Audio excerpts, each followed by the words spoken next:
Today, more confusion. What does he really believe? And he took a shot at Montenegro, NATO.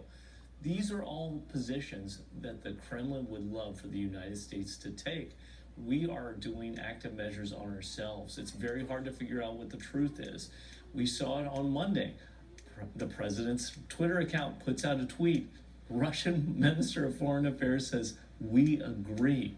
He is more in line with the Russian position on almost all issues, and yet he's had this evidence all of this time. We have 2 indictments, one in February, now one this month, that lay out both the hacking and the social media influence. They are very detailed. There are tremendous sources there, and this article from the New York Times shows that there is a source that is so sensitive, it was compartmentalized such that CIA Director Brennan at the time would only deliver it to certain people in enclosed letters.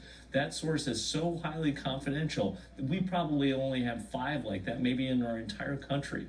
We are at that level right now where the president has seen that, and yet still will go out on stage and say he isn't sure, or it could be somebody else, or Putin told me it isn't that way, so why don't we believe Vladimir Putin? Again, I can't say this enough. This is the reporting tonight of the New York Times. It has not been matched by this news organization or any other to our knowledge.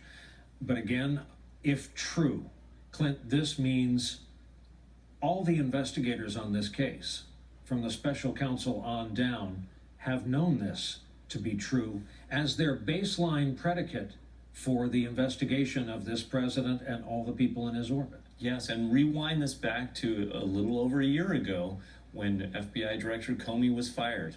He then talked to Lester Holt. He said, "Oh, it was this Russia thing, it's a big nothing." Rod Rosenstein, he is the one who brought in the special counsel. He did this. Why did he do this? He knows this information as well. So look at the justifications for why we should look at this. Look at the depth of this investigation, and then look at where this investigation might go. We are looking at the operators, the people that were executing the hacking, the people that were doing social media influence. What if they work up the chain?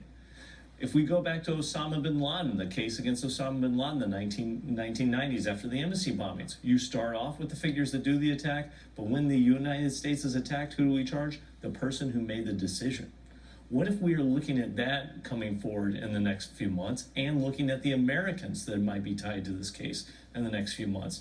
We're going to have a major head-on collision between the White House, the Special Counsel's Office, the Department of Justice, and Congress.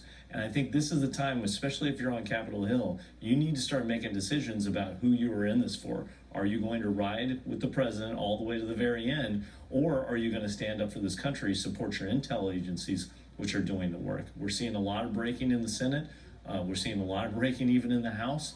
You're seeing D&I codes come out and say, hey, we still see Russian interference going on. We are on, I think, about a 2 to 3 month period here. We're going to have major institutional collision in our country. And I think it's important that everybody start pushing in the right way now by putting America first rather than President Trump's ego first, which is what seems to be the case with this. Later in this hour, in the chair you're sitting in, we're going to have a former senator, and I'm going to ask him who he sees in this current group standing up.